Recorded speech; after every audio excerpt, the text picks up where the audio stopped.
This is why I said I took my family to Jerusalem. I've never been there. We went to Cairo, which is Different. Yes.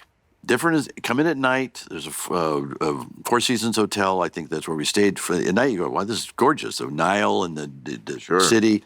You wake up in the morning and you're going, when are we leaving? When can we get out of this? This is horrific. The traffic, when Mubarak was taken out, zoning went away. So people just build buildings in the middle of the street. The nicest staff at the hotel. I had security detail that took us around, wanted to see the pyramids, which we viewed from a Pizza Hut, which is right across the street from the pyramids, and there's a Sheraton hotel. You don't see that in any pictures. No. And then there's a Pizza Hut across. Pizza Hut, and one of the best Pizza Huts I've ever been to in Cairo, which was startling. And this is at Giza? Yeah, the pyramids are right there.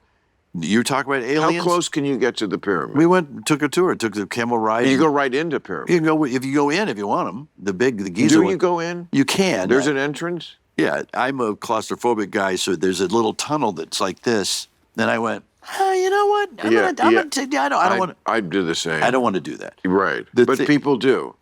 They shimmy into the tunnel. Shimmy into the thing. Did anybody get stuck? No.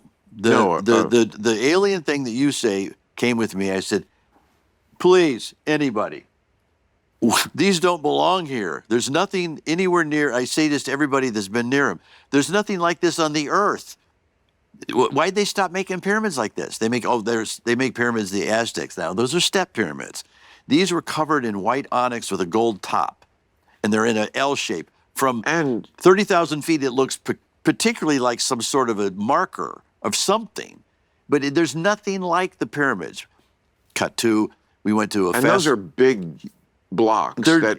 Nothing makes sense. How did they get the blocks there? Well, there's some guys that say the Nile used to be much closer to them, and you could just slide them up on the mud. There is a way. I had this argument with somebody, and they did make a very compelling argument once with one word. I said, how did they get all those giant, very heavy blocks in that age? And they said, schleppers.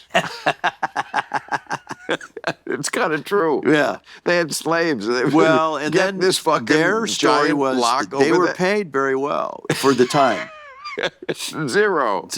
Was not well. Well, but I get to Jerusalem, and number one, it's not anywhere near what you can visualize. I was there. Palestine is right there. Right there. And it's just a fence. There's no guards everywhere. And he says, you don't see this on CNN or anything else. I said, it's right there. He says, there's really no problem. And you go to the border, we wanted to see Bethlehem. There's just a gate, and there's a Jewish guard on one side, a Palestinian. He goes, and they both wave to each other, open the thing. Then you have to get into a Palestinian driver's car, and he drives you to Bethlehem. You go, there's a little shopping mall by there. And it was not what you think. And it's not what I thought. It was not, I don't know, the problem was,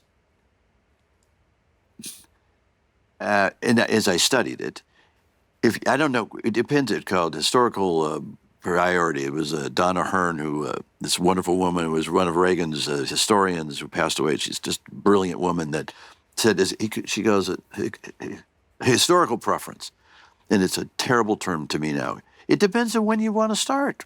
Historical preference. Yeah, because people say, well, if you start here, then the Palestinians have a point. Yeah, but if you go back 2 days prior to that, they don't have a point. And where you want to go in history. See, apropos to my point about the kids don't know about the history and don't care. I had this argument with someone recently, and they were, one I had right here with someone on the show, and I think we're still friends, but I mean, it got very heated about, I said, if you had to live in the Middle East, where would you live? Don't you think it would be Tel Aviv? And, it's Cairo versus Tel Aviv. I mean, I'm sure they're lovely people in Cairo, but as a woman, and she was wearing a sleeveless dress, I don't think you'd be comfortable there. And I had this other discussion with this other person, and they were like going on about colonialism. And I said, when was Muhammad born? No clue. No clue. And they're like, what does that matter? Well, it matters a lot because there was no Islam before Muhammad. Right. So does it matter? He was born in 570 AD. Right. Okay. You have no clue. I couldn't say BC, AD. The fact that King David had a kingdom 1,500 years before Muhammad was even born, it is relevant. It is relevant. It is very relevant. It's not to say that the Palestinians don't have a right to that land also, which, again, the State of Israel has acknowledged from the beginning. Can we just share it? Do they now? It gets. They're a little tired of asking the question. Well, and not only that, mistakes have been made. Yeah. And I said, so my studies went back to Greek origin of both parties. Hebrew, which is an Aramaic term that means migrant. Really? So that they might have both Wait, say that again. Hebrew is an Aramaic term? Aramaic term means migrant. So they all migrated, and they could possibly, and someone's going to say, where'd you read this? And I can't even remember, is Palestinians or Philistines. Yes, Philistines. Philistines and Hebrews were actually related. And they both came. Philistines were the Hebrews. Yeah, they were just a class of a different class. And so I'm in this story, and it's a lot of the stuff. You all of a sudden you wake up and they said it was two tribes come from Greece on that era, Gaza, and they wanted to land deal whatever the problem was. They said, well, we'll settle this like a wrestling match. We're not going to fight it out. It'll be your strongest soldier versus our strongest soldier. Oh, okay. And the Hebrews had nothing. Yeah, they did that in those days. The Philistines had one called Goliath. Goliath. And it wasn't a giant. It was just a big guy like The Rock. And the best the other guys could have was, Tom Selleck. It didn't work out. But the Jews had David Scheinbaum. But he didn't. But so I make it not a gag. That was his last name. People don't know that. They don't know that. So David, he goes, I can take him. And he's got the little loincloth on. Whoever it happens, I think he just went like knocked Goliath out. And the Jews said, well, and they go, we did say it. We're not happy about it. You can do what you want to do. And I said, so that's just a story. Cut to, I'm in Jerusalem. David was the king. It did happen.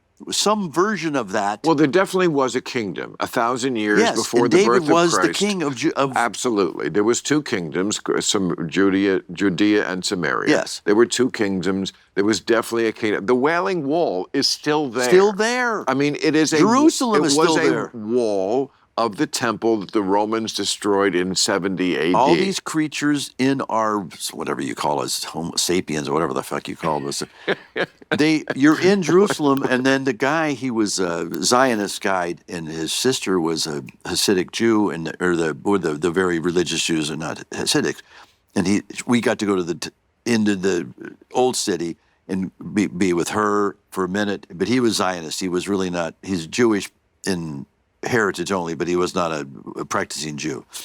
And then out of nowhere, you go, and that's where Jesus walked through here, and then you're going, it never occurred to me that the dude actually existed. Right. Well, he may not have. Not according to this guy, because he said, that's where he did, that's Bethlehem, this is where he walked, this is a Zionist guy, said at one point, he goes, probably the strongest, most powerful Jew ever. And then my kid, who's in a Catholic school, she goes, sir, I go to a Catholic school in North Hollywood, and he was a Christian. Oh, my God. And then I'm looking at the guy, and I'm going, hey, sir, let's not have an argument. Let's not have a 50-year-old. This is the kind of thing I say to them. It's okay that you said that to me, but just don't say that to anybody else, because they'll think you're really stupid. Really. And that's like a major one, that they don't get. The whole Jesus was a Jew thing. That Christianity came out of Judaism. That, for the first 100 years after Christ died, it was sort of a debate.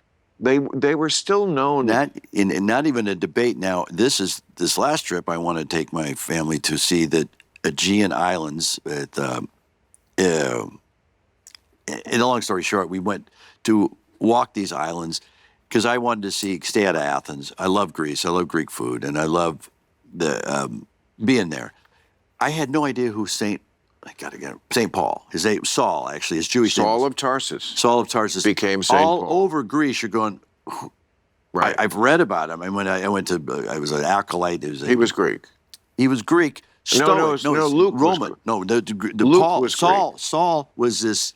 and I'm paraphrasing because I'm reading this now. I'm reading this guy. Now, Saul was from Tarsus. That's Right. not Greece. No, that's but present-day Turkey. But he was a Jew